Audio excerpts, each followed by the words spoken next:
everyone, welcome back to my channel. So today we are going to discuss some important MCQs related to the chapter electrostatics. So class 10th का ये जो chapter number 13 है, इसकी हम कुछ MCQs जो वो डिस्कस करेंगे जो कि बोर्ड लेवल के लिहाज से आपके लिए बहुत इंपॉर्टेंट है.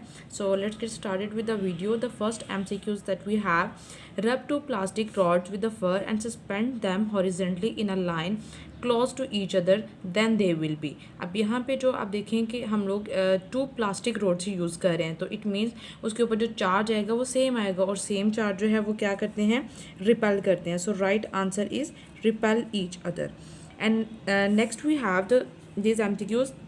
Rub a glass rod with silk and an elastic rod with fur and bring them close to each other. They will. अब यहाँ पे हम डिफरेंट जो है वो रॉड्स यूज़ करें. एक जो है वो ग्लास रॉड है with silk and plastic rod with fur. दोनों डिफरेंट वे में है, तो इसके ऊपर जो चार्ज आएगा वो ऑपोजिट आएगा. सो ऑपोजिट चार्ज जो है वो that will attract each other. So right option is attract each other. And next we have when a body gets electron the body will become. जब बॉडी के ऊपर electron जो है वो आते हैं तो वो नेगेटिवली चार्ज हो जाती है. So right answer is negatively charge.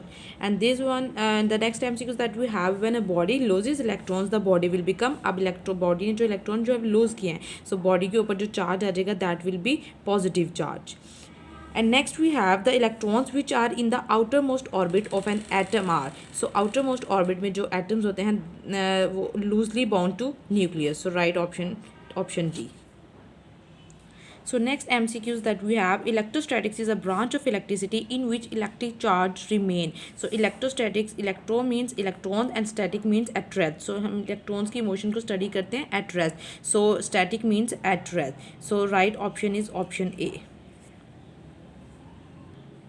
And next we have this MCQs related to electroscope. When a negatively charged body is brought near the electroscope, the charges induced on the leaves would be. अगर आप negatively charge body जो है वो electroscope के जो है वो पास लेके आ रहे हैं, तो बॉडी के ऊपर जो लीव्स के ऊपर चार्ज है वो कौन सा आएगा, वो नेगेटिव चार्ज ही आएगा.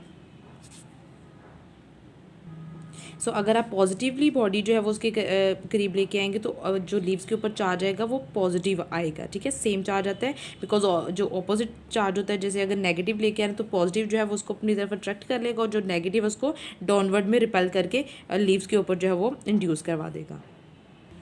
And next we have this MCQs. If the distance between two charged bodies is much larger than their size, the bodies are considered as.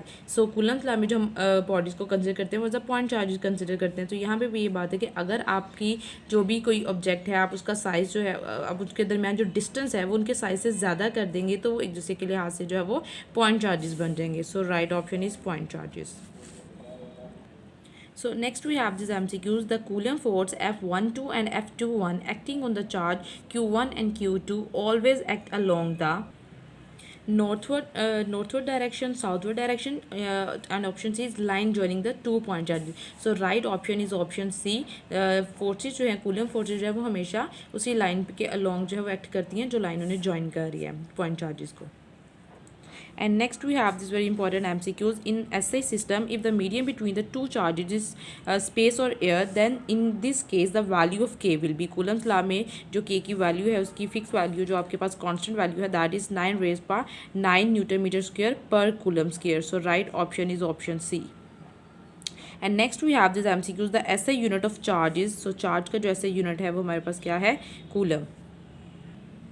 And next we have the SI unit of charge is coulomb, which is equal to the charge of 1 coulomb. जो charge है उसकी value कितनी है, it means 6.25 raised by 18 neutrons. So right option is option A. ये fix values हैं जो कि आपको याद होनी चाहिए, जो पेपर के लिहाज से भी इंपॉर्टेंट वैल्यूज़ हैं, और ये MCQs में जो है वो पूछी जा सकती हैं. And next we have the region of space surrounding the charge Q in which it can exert a force on a charge Q is known as. So वो region जो है जहाँ पे आप कोई भी चार्ज जो है वो कोई भी चार्ज के ऊपर जो है वो फोर्स exert होती है, वो region जो है वो हमारे पास क्या है, सो वो रीजन जो है वो हमारे पास क्या होगा, इलेक्ट्रिक फील्ड. यानी कि इलेक्ट्रिक फील्ड जो है वो ऐसा रीजन है जहाँ पे कोई भी चार्ज के ऊपर जो है वो फोर्स अप्लाई होती है, एक्ट होती है. And next we have the strength of the field at any point in the electric field is known as. किसी भी फील्ड में जो स्ट्रेंथ है वो उसे हम क्या कहते हैं, electric intensity. And next we have this, the force experienced by a test charge q placed in the field of electric intensity E is given by, किसी भी चार्ज के ऊपर जो है वो फोर्स जो एग्जर्ट होती है टेस्ट चार्ज के ऊपर, उसका जो रिलेशन है वो हमारे पास है F is equal to Q E. So right option is option C. And next we have this MCQs, which of the following is a vector quantity, इनमें से कौन सी जो क्वांटिटी है वो वेक्टर है, electric field, electric conductivity, electric intensity और electric resistivity. So right answer is electric intensity, because इसमें जो है इलेक्ट्रिक इंटेंसिटी जो हम वो फोर्स लेते हैं जो चार्ज के ऊपर एक्ट हो रही है, सो इट मीन्स जो वो भी जो है एक वेक्टर क्वांटिटी होगी. Okay, so next we have the distance between 2 point charges is 10 centimeter and if the distance becomes 20 centimeter, यानी कि आपने डिस्टेंस को जो है वो 2 टाइम्स इंक्रीज कर दिया, डबल कर दिया है, the Coulomb's force will become. So Coulomb force जो है वो हमारे पास क्या होगी, as we know that Coulomb force जो है वो इन्वर्सली रिलेट करती है डिस्टेंस ऑफ द स्क्वायर पे. सो इट मीन्स अगर आप ये डिस्टेंस जो है वो आपके पास ये डिस्टेंस जो है वो आप 2 टाइम्स इसको इंक्रीज कर रहे हैं, सो यहाँ पे अगर आप 2 का स्क्वायर करें तो आपके पास जो फोर्स है वो 1/4 होगी. So right option is option C.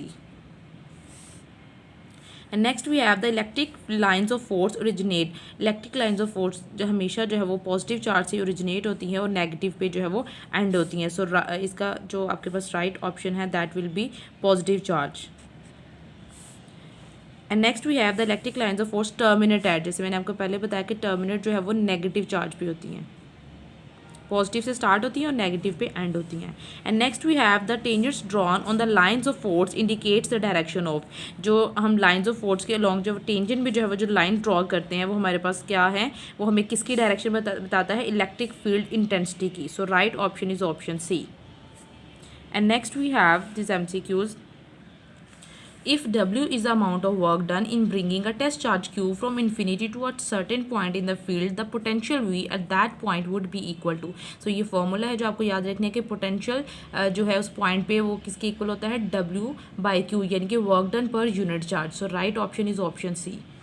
Next we have electric potential is. Electric potential हमारे पास कौन सी क्वांटिटी है, स्केलर, वेक्टर या फिर independent quantity. So right option जो है स्केलर, इलेक्ट्रिक पोटेंशियल जो है वो हमारे पास स्केलर क्वांटिटी है. And next we have the SI unit of electric potential. Electric potential का जो SI यूनिट है वो सेम है volt. And next we have electron volt is a unit of. ये बहुत इंपॉर्टेंट MCQs है लेकिन अक्सर जो है इसमें स्टूडेंट्स मिस्टेक कर देते हैं. इलेक्ट्रॉन वोल्ट का जो है वो इलेक्ट्रॉन वोल्ट जो है वो यूनिट है एनर्जी का. So right option is option D. ठीक है, पोटेंशियल का इलेक्ट्रॉन वोल्ट नहीं है, एनर्जी का यूनिट है. And next we have 1 electron volt is equal to 1 electron के वोल्ट के जो वैल्यू है वो हमारे पास है 1.6 रेज़ पर -19 जूल.